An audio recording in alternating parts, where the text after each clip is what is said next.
विद्यार्थी मित्र हो, प्राकृतिक भूगोलाच्या अभ्यासामध्ये आपण वातावरणाच्या संदर्भात माहिती पाहत आहोत।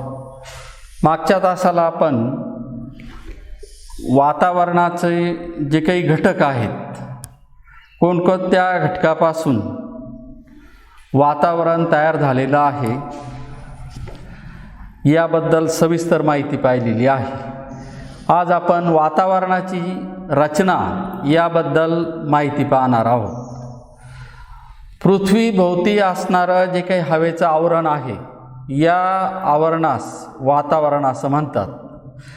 तर गुरुत्वाकर्षणाच्या प्रभावामुळं वातावरण हे पृथ्वीभोवती टिकून राहिलेलं आहे।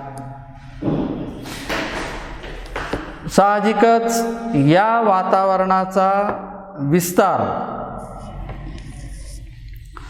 किती दूरपर्यंत आहे याबद्दल शास्त्रज्ञांनी, भूगोलतज्ञांनी, वातावरण शास्त्रज्ञांनी जो काही अभ्यास केलेला आहे, त्या अभ्यासाद्वारे वातावरणाची रचना कशा प्रकारची आहे याबद्दल विविध माहितीच्या आधारे तज्ज्ञांनी त्यांचं मत मांडलेलं आहे।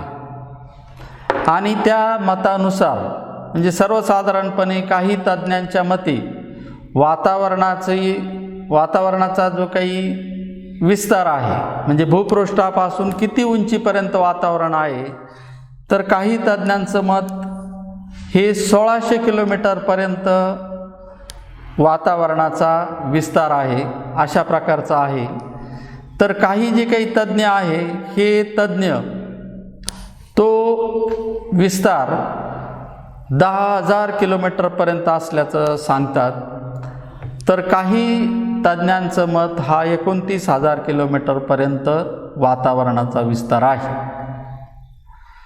असं असलं तरी पृथ्वीच्या भोवती गुरुत्वाकर्षणाने वातावरण हे टिकून राहिलेलं आहे आणि त्यामुळं हवेची जी काही घनता आहे, ही घनता भूपृष्ठालगतचा जो काही भाग आहे, या ठिकाणी हवेचे थर हे दाट आहे।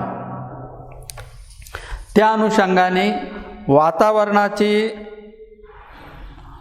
जे काही स्तर आहेत वेगवेगळ्या प्रकारचे, वेगवेगळ्या अभ्यासातून जी काही माहिती मिळालेली आहे, त्यामध्ये पहिला थर जो आहे तो तपांबराचा आहे। तपांबर हा जो काही स्तर आहे, हा तपांबर स्तर पहिला थर आहे आणि याचा जो काही विस्तार आहे, हा विस्तार भूपृष्ठापासून 11 किलोमीटरपर्यंत आहे। 11 किलोमीटरपर्यंत तपांबराचा विस्तार आहे। तपांबराचा हा जो काही विस्तार आहे, हा सर्वत्र सारख्या प्रमाणात नाही, सर्वत्र ते 11 किलोमीटर आहे असं नाही। तर विषुववृत्तावर हा विस्तार 18 किलोमीटरपर्यंत आहे। 45 अंश उत्तर व दक्षिण अक्षवृत्तावर हा विस्तार 9.6 किलोमीटर आहे। तर ध्रुवीय जे काही भाग आहे, या ध्रुवीय भागावर वातावरणाचा तपांबराचा जो विस्तार आहे, हा 8 किलोमीटरपर्यंत आहे। म्हणजे सौर ऊर्जेचा हवेवर जो काही परिणाम होतो, त्या परिणामामुळं हा जो विस्तार आहे, हा कमी जास्त अशा प्रकारचा आहे, सर्वत्र सारख्या प्रकारचा नाही। तपांबर थर ज्या ठिकाणी संपतो, त्याचं जो काही सीमारेषा आहे, त्यावर असणारा जो काही थर आहे, त्या थराला तपस्तब्धी असं म्हणतात। हा जवळजवळ 2 ते 3 किलोमीटर जाडीचा हा थर आहे तपस्तब्धीचा। तर तपांबर हा जो काही थर आहे, तपांबर थरामध्ये काय वैशिष्ट्य आढळतं, तर तपांबर थर म्हणजे हवेमध्ये सौर ऊर्जेमुळे जे काही बदल होतात, त्या बदलाचा परिणाम हवेवर होतो आणि त्याचा जो काही परिणाम आहे तो परिणाम ह्या स्तरावर होतो. हा जो काही स्तर आहे या स्तरामध्ये म्हणजे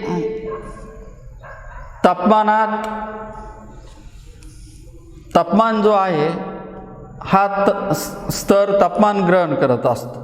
म्हणजे पहिल्यांदा उष्णता जी आहे सौर ऊर्जेपासून मिळणारी ही उष्णता भूपृष्ठ ग्रहण करतं आणि उष्णतेचं जे काही उत्सर्जन आहे हे उत्सर्जन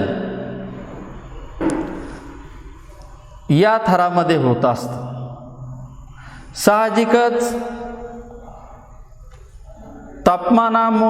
तापमानामध्ये जे काही बदल होतात त्याचा परिणाम हवेवर होत असतो आणि त्यातून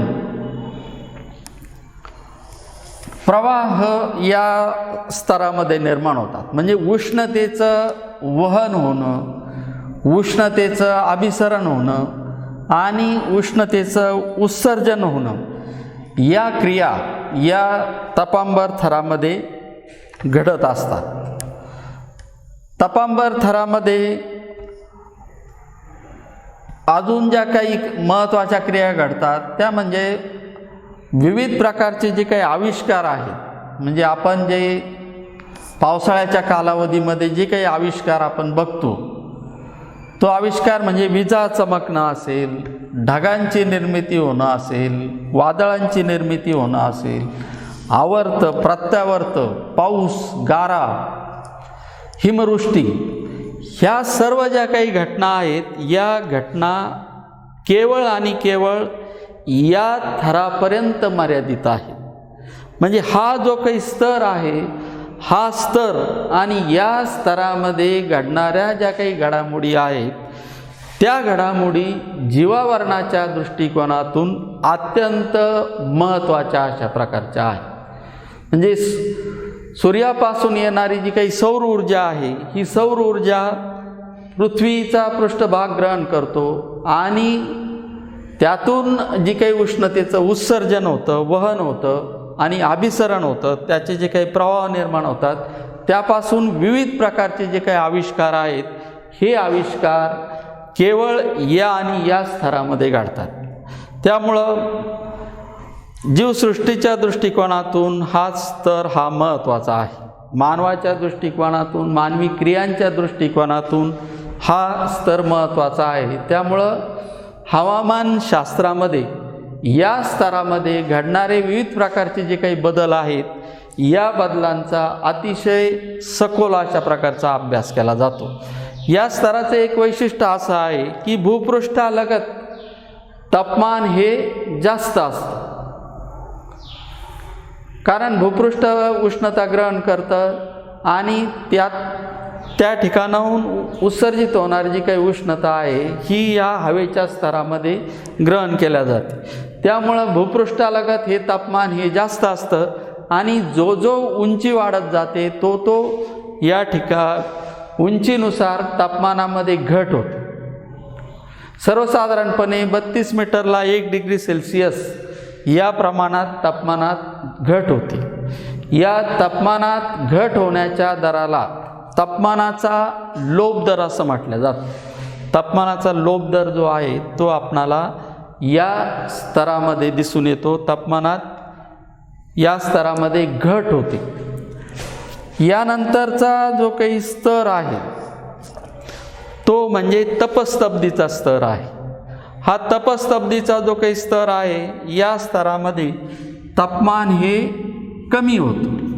किती होतं तर हे तापमान -56 डिग्री सेल्सिअसपर्यंत या ठिकाणी तापमानामध्ये घट होते. म्हणजे लोप दराच्या हिशोबाने या ठिकाणी तापमानात घट होते. तपांबरानंतर दुसरा जो काही स्तर आहे तो स्तर स्थित्यांबर असं त्याला म्हणतात. या स्तराला स्थित्यांबर असं म्हणतात. या स्तराची जी काही उंची आहे हा 80 किलोमीटर उंचीपर्यंत हा स्थित्यांबराचा स्तर आहे. याची जी काही जाडी आहे सर्वसाधारणपणे 62 किलोमीटर जाडीचा हा स्तर आहे। याची जाडी ही सर्वत्र सारखी नसते, ही विषुववृत्तावर 62 किलोमीटर असते, तर ही जाडी ध्रुवावर 72 किलोमीटर असते। हा जो काही स्तर आहे, या स्तरामध्ये म्हणजे हवेचं जे काही केंद्रीकरण आहे हे जास्त तापांबरामध्ये झाल्यामुळं हा स्तर एक प्रकारे निर्वात पोकळीसारखा दिसून येतो। अतिशय कमी प्रमाणात या भागामध्ये हवा असते। निर्वात पोकळीसारखा हा स्तर असल्यामुळं सर्वसाधारणपणे विमान वाहतूक जी आहे ही वाहतूक या स्तरामधून होते। 25 ते 40 किलोमीटरच्या दरम्यानचा जो काही भाग आहे, या भागामध्ये म्हणजे या 40 किलोमीटरच्या भागामध्ये विमान वाहतूक होत असते। याच भागामध्ये दुसरा एक महत्त्वाचा थर आहे, तो म्हणजे की ज्याला ओझोनचा थर असं म्हणतात। ओझोन हा जो काही वायू आहे, या वायूचा स्तर म्हणजे 25 ते 40 किलोमीटर जाडीवर म्हणजे या भागावर ओझोन या वायूचं अस्तित्व आहे। तर पृथ्वीच्या दृष्टिकोनातून, जीवसृष्टीच्या दृष्टिकोनातून हा स्तर सुद्धा, ओझोनचा स्तर अत्यंत महत्त्वाचा असा आहे। या स्तरामधून सूर्यकिरणं जी असतात, सूर्यकिरणातील जे काही नीलकिरण असतात, हे नीलकिरण या स्तरातून गाळून येत असतात। म्हणजे अति नीलकिरण की ज्यामुळं वेगवेगळ्या प्रकारची हानी जीवसृष्टीला होऊ शकते, अशा किरणांपासून हा थर जीवसृष्टीचं, वनस्पतींचं रक्षण करतो। तर स्थित्यंबरामध्ये हा स्तर महत्त्वाचा आहे। स्थित्यंबराचा विस्तार हा सर्वसाधारणपणे 80 किलोमीटरपर्यंत आहे। 80 किलोमीटरवर ज्या ठिकाणी स्थित्यंबर संपतं त्याच्या सीमारेषेला स्थित स्तब्धी असं म्हटलं जातं। स्थित स्तब्धी ही जी आहे ही स्थित्यंबराची सीमारेषा आहे। त्यानंतरचा पुढचा जो काही थर आहे, 80 किलोमीटर ते 500 किलोमीटरपर्यंतचा जो काही स्तर आहे, या स्तराला आयनांबर असं म्हटलं जातं। याला आयनांबर असं म्हटलं जातं। या स्तरामध्ये म्हणजे वेगवेगळे जे काही वायू आहेत, या वायूंचे आयन्स जे असतात, हे आयन्स या थरामध्ये आढळून येतात। त्यामुळं याला आयनांबर म्हणतात। या स्तराचे अनेक उपविभाग जे आहेत, हे उपविभाग शास्त्रज्ञांनी विचारात घेतलेले आहे। त्यामध्ये पहिला जो काही स्तर आहे, म्हणजे स्थित स्तब्धीनंतर लगेच सुरू होणारा 80 किलोमीटर ते 96 किलोमीटरपर्यंत ज्या स्तराचा विस्तार आहे, तो स्तर म्हणजे त्याला डी स्तर असं म्हणतात। हा जो काही डी स्तर आहे, हा डी स्तर या भागामध्ये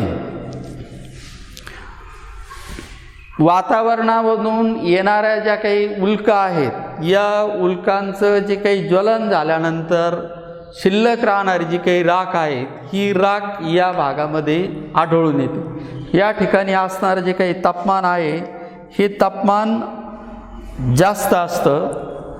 या भागामध्ये हवेचा जो काही दाब असतो, हा हवेचा दाब अतिशय कमी अशा प्रकारचा असतो। सर्वसाधारणपणे हवेचा जो काही दाब आहे, हा अत्यंत कमी आहे।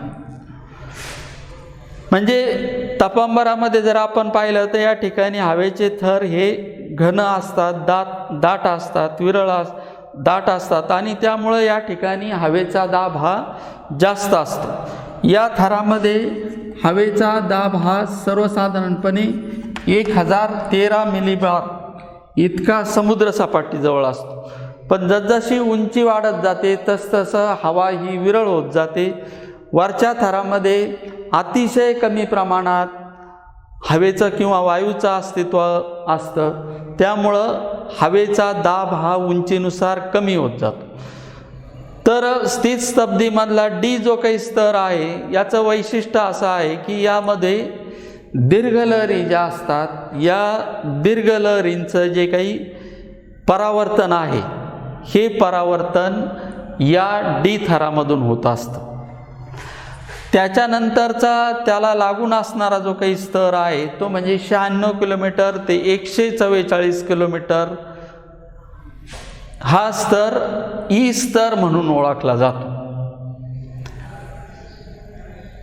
या स्तरामध्ये मध्यम लहरी ज्या असतात या मध्यम लहरींचं परावर्तन होत असतं.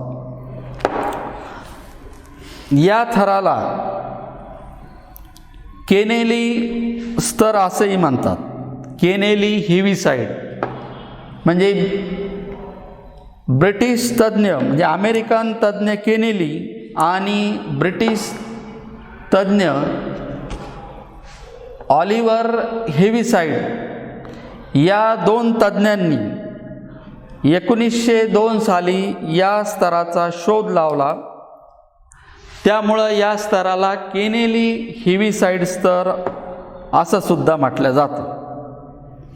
या स्तराचं एक वैशिष्ट्य अशा प्रकारचं आहे की या स्तरामध्ये ध्रुवीय प्रकाश हा दिसतो. ध्रुवीय भागामध्ये दिसणारा जो काही प्रकाश आहे की ज्याला ध्रुवीय प्रकाश असं म्हणतात, हा प्रकाश या भागामध्ये दिसतो.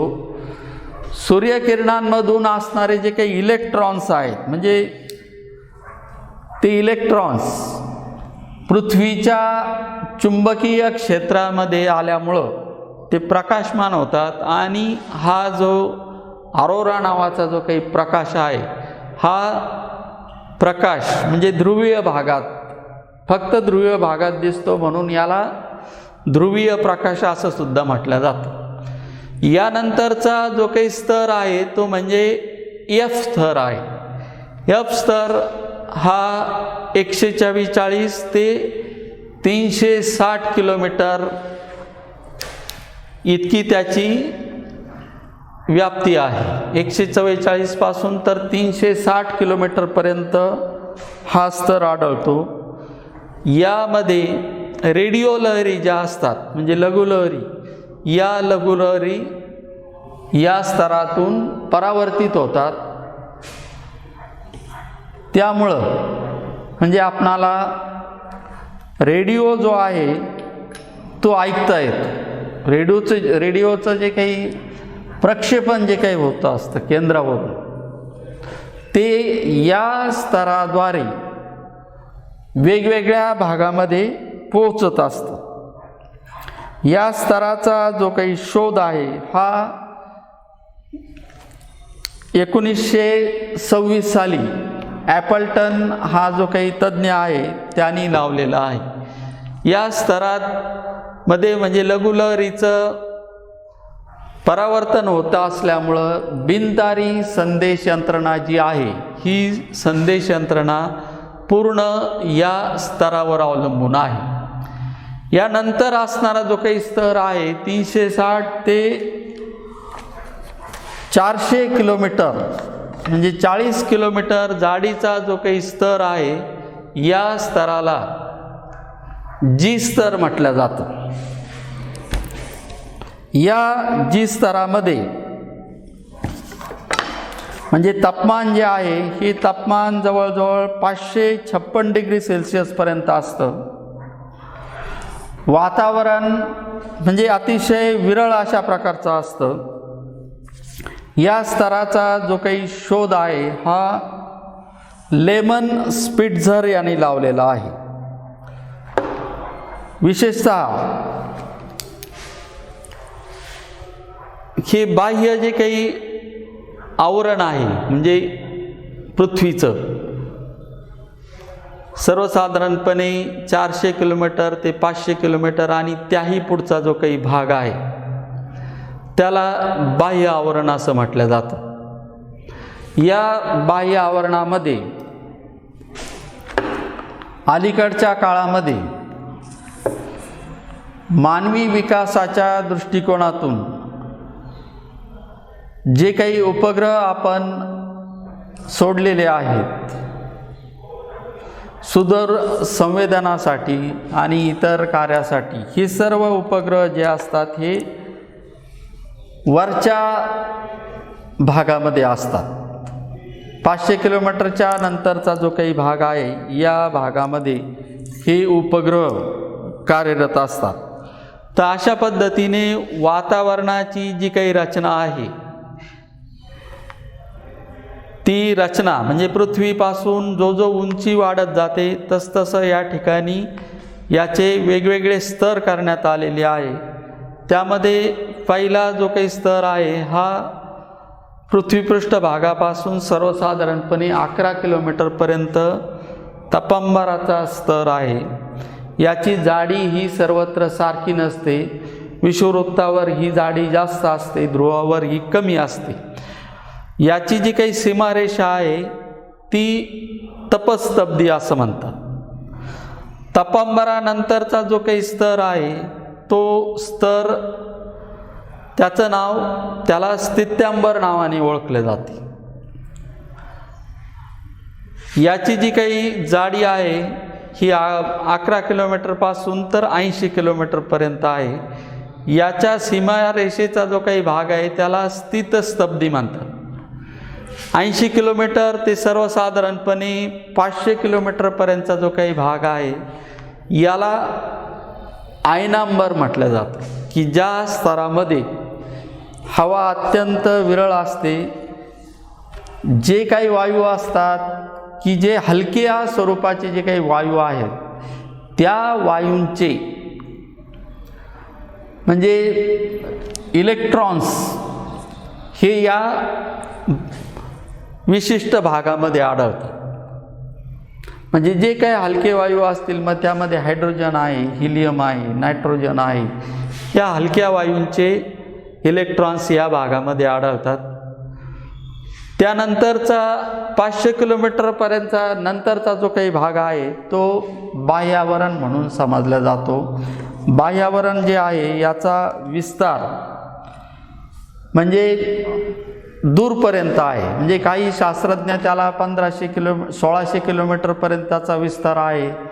काही तज्ज्ञ ते 10,000 किलोमीटरपर्यंत आहे आणि काहींच्या मते हा जो काही विस्तार आहे हा विस्तार 29,000 किलोमीटरपर्यंत आहे असं मत व्यक्त करण्यात आलेलं आहे. अशा पद्धतीने ही वातावरणाची रचना आहे. या व्यतिरिक्त वातावरणाच्या संरचनेसंदर्भात 1962 साली आंतरराष्ट्रीय जी काही कॉन्फरन्स होती त्या कॉन्फरन्समध्ये आणि आंतरराष्ट्रीय नागरी उड्डाण संघटना जी आहे या आंतरराष्ट्रीय नागरी उड्डाण संघटनेने वातावरणाच्या संरचनेसंदर्भात पुढील स्तर मांडलेले आहेत. त्यामध्ये पहिला स्तर त्यांनी समस्तर म्हटलेला आहे.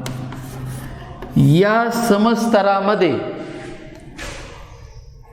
3 थराचा उल्लेख करण्यात आलेला आहे. त्यामध्ये तपांबर,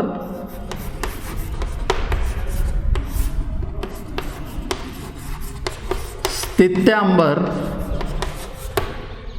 आणि आयनांबर हे जे काही 3 स्तर आहेत हे 3 स्तर विचारात घेण्यात आलेले आहे.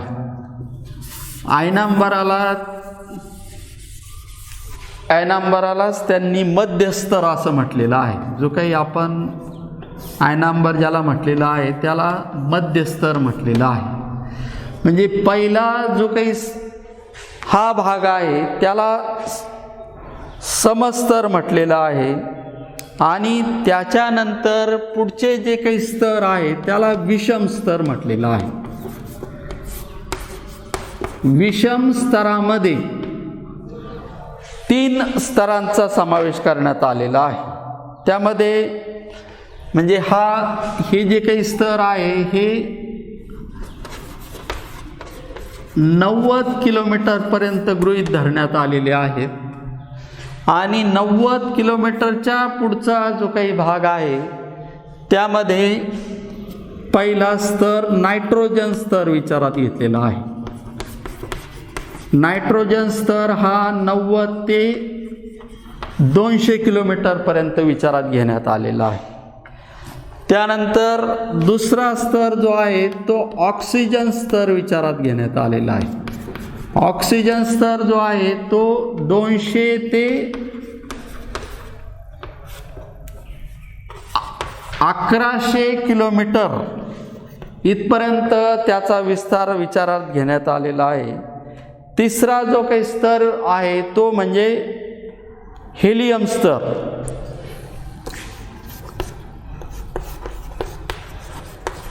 हेलियम जो काही स्तर आहे तो 1100 ते 3500 किलोमीटर. आणि चौथा जो काही स्तर विचारात घेण्यात आलेला आहे तो म्हणजे हायड्रोजनचा स्तर. हायड्रोजन हा 3500 किलोमीटर ते 10,000 किलोमीटर इतका त्याचा विस्तार हा विचारात घेण्यात आलेला आहे. म्हणजे समस्तर जो आहे तो 90 किलोमीटरपर्यंतचा आहे आणि विषम जो काही स्तर आहे तो 90 किलोमीटरपासून तर 10,000 किलोमीटरपर्यंत. थोडक्यात वेगवेगळे जे काही वायू आहेत या वायूचे धन आणि ऋण विद्युत प्रभारित कणाने हा थर भरलेला आहे. म्हणजे तो काही असा जे काही वायू असतात हे वरच्या स्तरामध्ये अत्यंत विरळ अशा प्रकारचे असतात.